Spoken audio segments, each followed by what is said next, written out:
I wasn't highly recruited coming out. I was like the 11th ranked quarterback in the country, not really sought after, 6 feet, 190 pounds at the time. And so my route was different. What's up, everybody? I'm Matt Welty, here with the head ball coach, Norfolk State, Yes, sir. four-time Pro Bowler, College Football Hall of Fame inductee, Yeah.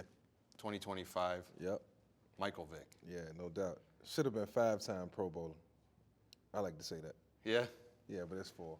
Are there any of those moments that you look back on your career that, like, not haunt you at night, but you're like, man, I should have had that? Yeah. Shit.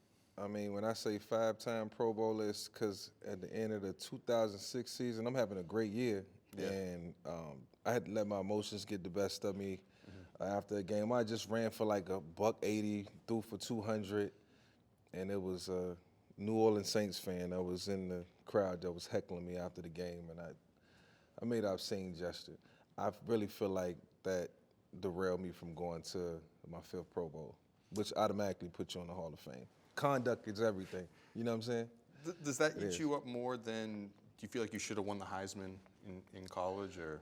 No, I think the Heisman, I was really young. Yeah. Being a freshman, so, you got guys who were seniors and juniors. I know it might have been a slight to Joe Hamilton, Yeah. who was in that class, who was having a great year. Ron Dane, who won it. Yeah. Chad Pennington had a lot of respect for him. So I think the right guy won it at the time, and I for sure thought I would win it the next year. Yeah. But speaking of college football, you had your first year last year at Norfolk State. Probably didn't go as planned as Yeah. you had hoped, but you have a series on BET coming Yep. out with that. Yep, got a series on BET coming out called the Coach Vick Experience. Yeah. And it was really cool how it all came together as I took the job. We was trying to find the positives that we can have Yeah. within it. Obviously got to talk to your family, got to had to talk to my wife about it, and she, is in the producing world, and so she felt like we should try to produce it and make a docuseries out of it, and that all came to fruition. Very vulnerable moments, but at the same time, it was like, this is what I signed up for, and whatever happens now is all a first-year learning experience, and that's what we want the viewers to see, that, throughout it all, it was a challenge at every level, but it was a good challenge, and we got through it, and we managed, and it was a season that we didn't win, Yeah. and we know we gonna win in the future, but the narratives, the family life, everything that goes into trying to win a ball game, and obviously the players having the chance to be in front of the camera was really cool. Yeah. I went to Rutgers, so I'd like to thank you for one of the Yeah, one y'all of the got one of the to see. wins, and after y'all beat us, y'all didn't win another game Yeah, for a well. while. I say that. What inspired you to go the college route? Did you see Deion doing the thing? Did that give you a little push to want to go prove yourself, or? Yeah, when you look around and you see people who are doing things that you might consider doing one day, and so yes, Deion is a role model of mine, and I pattern a lot of things that, not everything that I do in football after what he was doing, after what he did, and I certainly wanted to get into coaching one day, Yeah. and my opportunity just knocked a little sooner than what I thought. So I walked through the door and never looked back, didn't have any regrets. So yes, Deion as a role model didn't call me and persuade me to do it. I persuaded myself, okay, this is a route, this is a pattern, and something that I want to try to follow. And, it was all worth it, every minute of it. So I look forward to coaching for a long time. I learned a lot from year 1 to year 2, and I'm ready to get to the 2026 season right now. When you're going through coaching scenarios and all of that, and what you want the program to be, do you hear Frank Beamer in the back of your head at all? I heard all my coaches. I heard Yeah. Frank Beamer. I heard Jim Moore. I heard Andy Reid. I Yeah. mean, everything that my coaches used to tell me, and the things that you might have thought was unimportant, Yeah. are very important. And now that the shoe is on the other foot, I get a chance to persuade and push them, my young men, to do things the right way. And when you talking about hearing the voice in the back of my head, Coach Beamer's message to us was so simple, and it was just do things the right way. And I caught on to it. I latched on to it, and it led me to great places. Being drafted #1, being a great teammate, and having good football character. So that's what I preach to our kids now, our young men. You know, good football character, do what's right. Getting to be the head coach in your first season, what was like the biggest moment where, you know, you finally get the job and you realize it's all on you and you're like, oh crap, I got to do this? Yeah, I think my first team meeting, when we was Yeah. trying to align the first team meeting, when you stand in front of the team and you tell them the philosophies and you tell them what your standards are and what Yeah. the disciplinary actions are going to be. And I'd never done it before. So it was very uncomfortable. I had to get comfortable being uncomfortable in a sense. And as the year went on, it grew on me. And I learned how to become a head coach. And you know, I got a lot of mentors now, a lot of people that I was able to talk to. My last 2 conversations was with Nick Saban and Urban Meyer. Oh, wow. And so I was able to pick their brains and talk to them a little bit, and they all had the simplest messages on what it takes to become a great coach. It's a simple recipe, but you got to be, you know, Yeah. in the right mindset to execute it. And I know I have that in me. So, yeah, man, very vulnerable moments. Like I said, you'll see in the show on BET. It airs February 4th, and I'm excited about that. It was so good, man. I don't get involved in the production side of things, and that's my wife. And I watched it a couple times, a couple series, and then I wanted to see more. So, you know, despite the outcomes, man, it was just a lot of effort.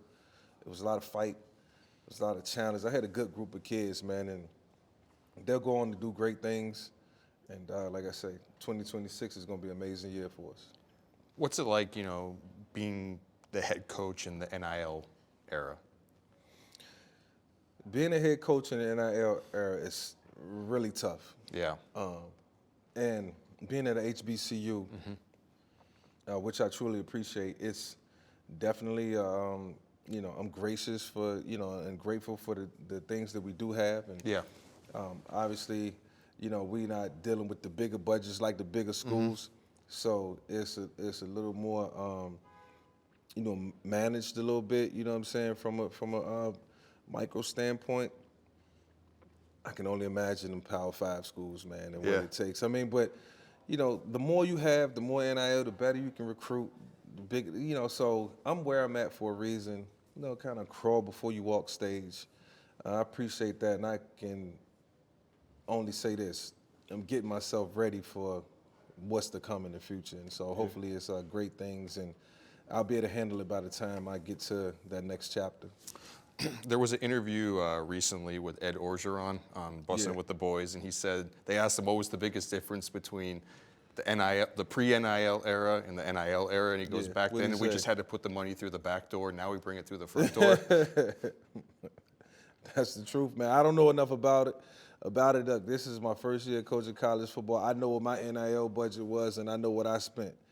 But it was definitely brung through the front door. I will say that. And, you know, it's just the way the world is, college football now. Yeah. You got to accept it, appreciate it. I think college players should get paid for what they're putting out on the field, and they are for the most part. You got kids making $5-6 million a year, and so it's well deserved. And you know, it'll continue to trend in the right direction.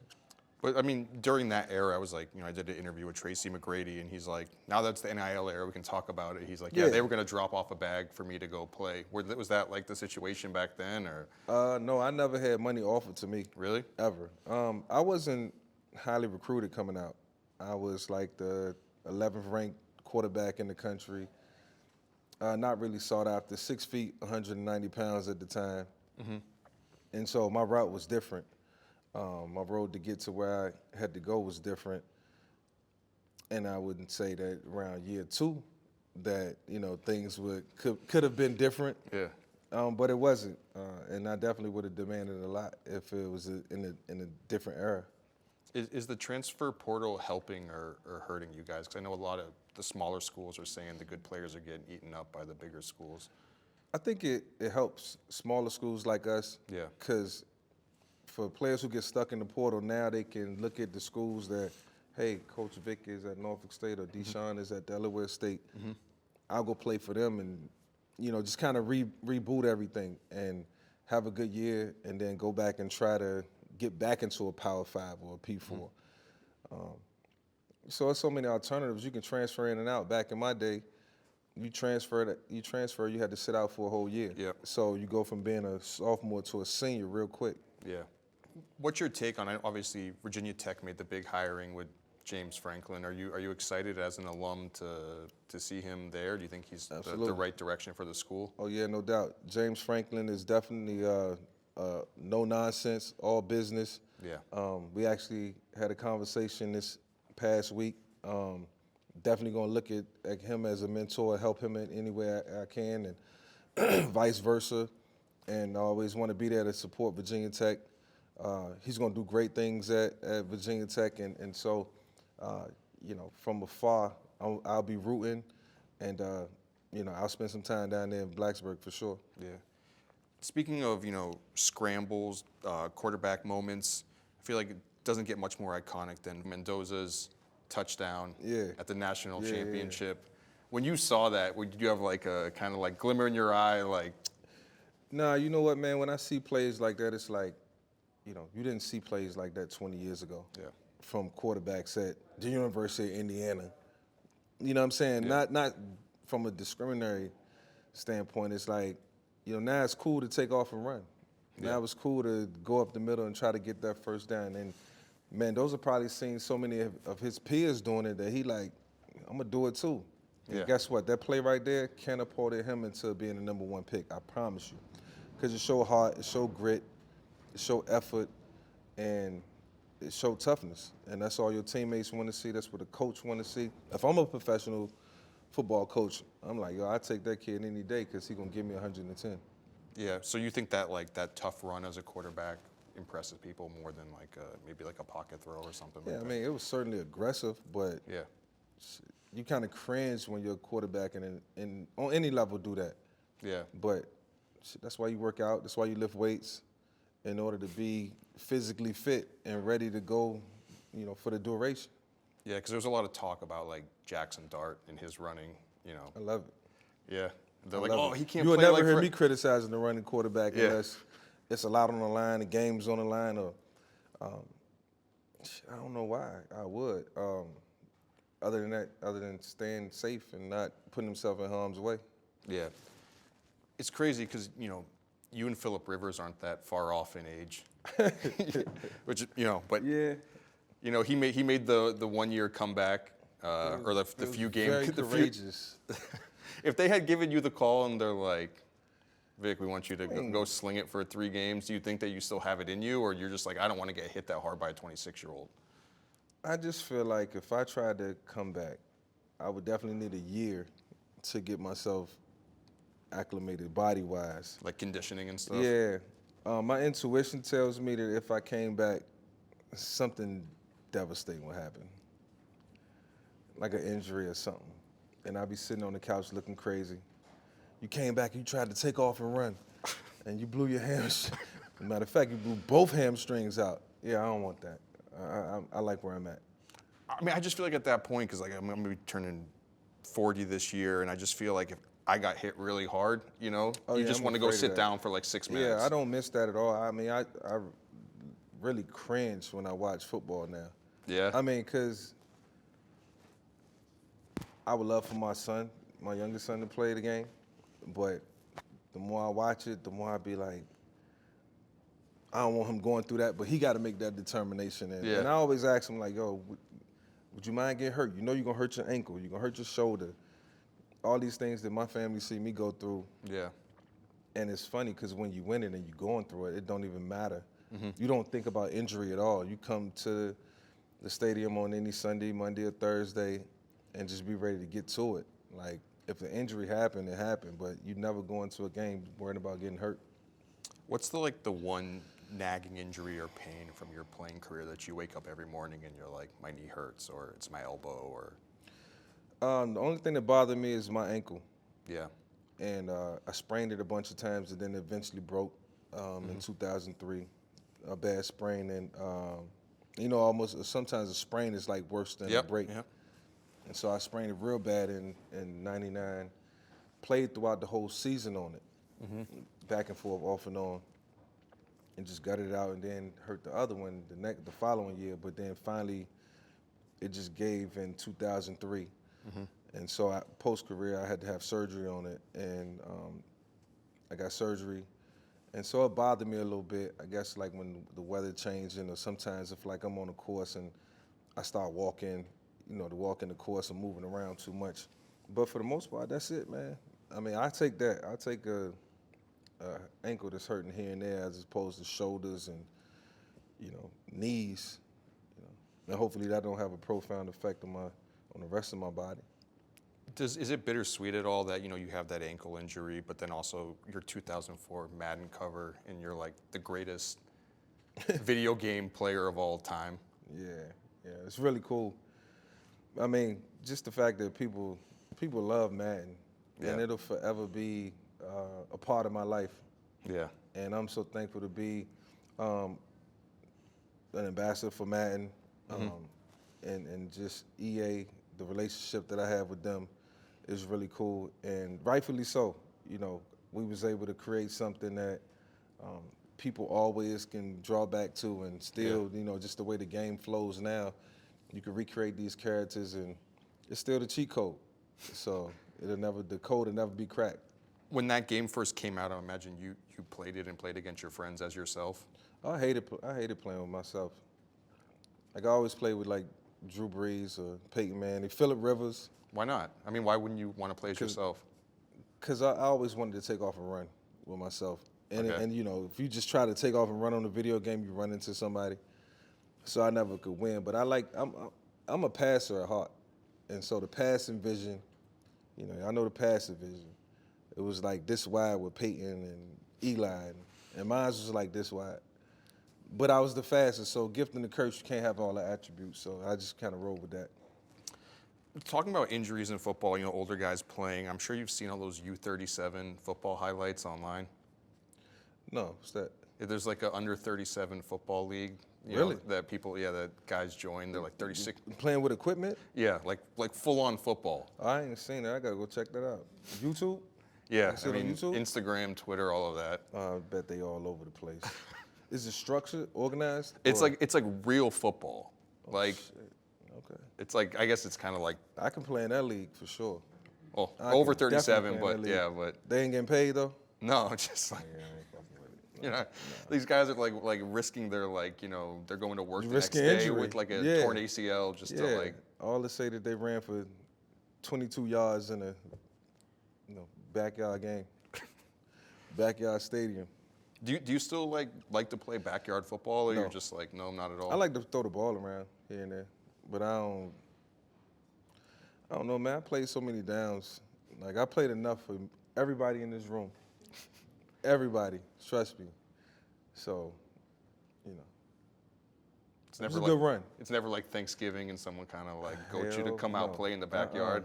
Not at all. Not at all. Because that's when I'm really going to get hurt. Because I'm going to try to do too much, and I'm going to get carried away, and then I'm going to try to show you up. Yeah. I be liable to throw my arm out the socket out there, man, trying to throw one further than you. Do you think Jalen Hurts is getting an unfair shake in Philly by the media out there? Philly media is tough anyway. Yeah. It's very demanding. So it's going to always be that for Jalen. Yeah. Or any quarterback who line up behind the center. It don't even matter. So it happened to me. It happened to Donovan. It happened to Randall, Rodney Pete. He's just the guy behind the center right now that's just taking a little scrutiny, but he's not worried about that. He just won a Super Bowl. Yeah. His life and his football life and career is already cemented with greatness and forever in history in Philadelphia. So, me being a part of the media, because I still consider myself a part of the media, working for Fox for 8 years, I know the fine line in between, so you just got to have thick skin and roll with the punches, man. It ain't going to kill you. It only make you stronger. Was there ever a moment though that like hit you where like it just like ruined your day? Something you read and you're just like you're going home after practice and you're just No like doubt. Yeah, for sure. You want an example? yeah, like something that 2011, we was 4-8, and I was hurt. I had hurt my ribs and set out 4 games. Vince Younger started. He had lost 2. It was 4-8, and I read an article and they were saying that they was gonna get rid of me the next year if we didn't finish the season 8-8, and we ripped off 4 straight. I had to get it. Yeah. I had to get it. I wasn't ready to leave. My wife's from there. My kids was in school there. And so I needed another 2 years, man, to plant my foot in the ground. Did you think about that, like every single time Yeah. you were like scrambling with the ball or No. something? Like, When I was on the field, I was locked into football. yeah. I could be going through the worst things in the world, whether it was just in life and when I'm on that field, I was locked in. It wasn't nothing that was going to deter my thinking because without that, nothing else, you know. So I took my job serious. I knocked that out, deal with everything else later. And obviously, you're known for your sneaker line with Nike. Yeah. Groundbreaking Bring stuff. that back, Nike. Bring that back. That's a hell of a plug right there. Yeah. Yeah, no doubt. What? We working on it. You are? You talking to them? Well, some conversations gonna be had. Going to be had or have been had? Going to be had. So you're gonna real soon. You're going out to the Super Bowl. to Beaverton to talk to them? Hey, when you go to Beaverton, a deal getting done. Yeah. So yeah, when I'm headed out to Beaverton, I'm gonna ring your line like, bro, we got to sit down again. I mean, what do you want out of that? Like, is there a certain thing like you want this shoe to get retro? Retro. Yeah, retro.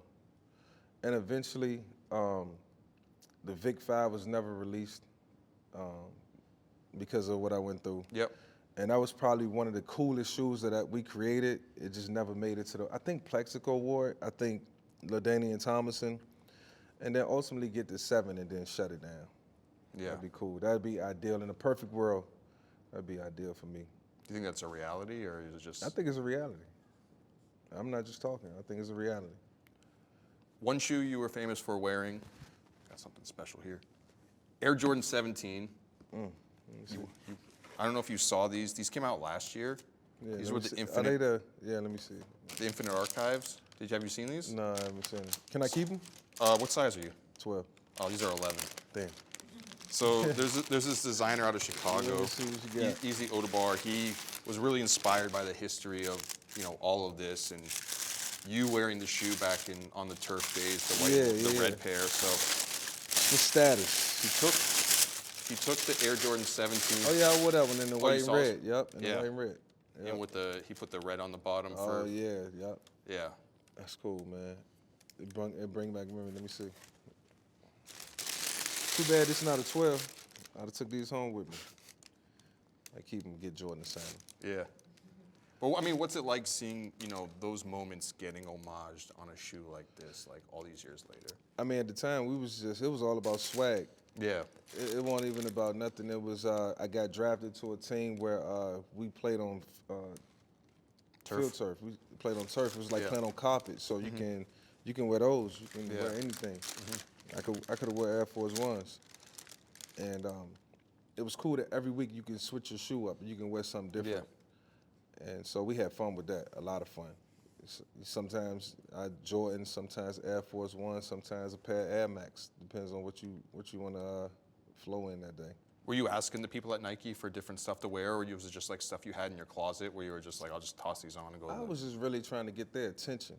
Yeah. But in order to create a situation like that, you really gotta be at your best and have peak performances. So I realized that stacking good performances was the only thing that was going to propel me to get my own shoe. Yeah. And so every game I wore something different so people can recognize me and what I'm doing. And then the conversation started being had, and 2003 we came with the Vic 1. It was high top. We actually patterned it after a Jordan. Yeah. I just threw a strap across the front. Yeah. It's been different. Definitely. What's your pick for the Super Bowl? I picked Seattle. What do you think the game's going to turn out like? I think it's going to be very competitive. Now, I wouldn't be surprised if New England pulled it out because they've been playing good defense, and I'm a big fan of Drake May. I love Mike Vrabel, too. Yeah. I love his coaching style. I love his personality. I think he's a hell of a coach. But Seattle they got some momentum, and they've been super turnt the last couple weeks. Yeah. I'd be surprised if Seattle didn't win it all with Sam Darnold and just knowing that it's a lot at stake. He's been scrutinized a lot over the Do last. you connect with that? Like he's been hated on at like almost like every turn that he's been Yeah, I at? mean, I said plenty of times on Fox that, young quarterbacks you just can't give up on. Mm-hmm. They still got potential. They might just be in the wrong system or with the wrong coach. That's a real thing. Mm-hmm. So Sam went to Minnesota, shine. I would have never let him out of Minnesota. I mean, he left the Jets too, you know. The Jets too, But the Jets, I mean, and that's my former team, so I ain't gonna talk bad about the Jets. Yeah. I never talk bad about them. But sometimes they do let the good players go. Yeah. And good players go to New York to try to change the culture and help out with the football regimen or whatever it is, trying to help win it. And just let them go. I don't get it. You know what? I might need to go be the general manager there one day. Just putting it out there? Yeah. I might have to give my guy a call. I'll turn it around. You think they did Bill Belichick dirty? Not putting him They in? definitely did Bill Belichick dirty. Come on now. I mean, he wasn't the most media friendly. Mm-hmm. And, you got to dive into it. I won't say too much. But, we all know that Bill, he got 7 rings. Yeah.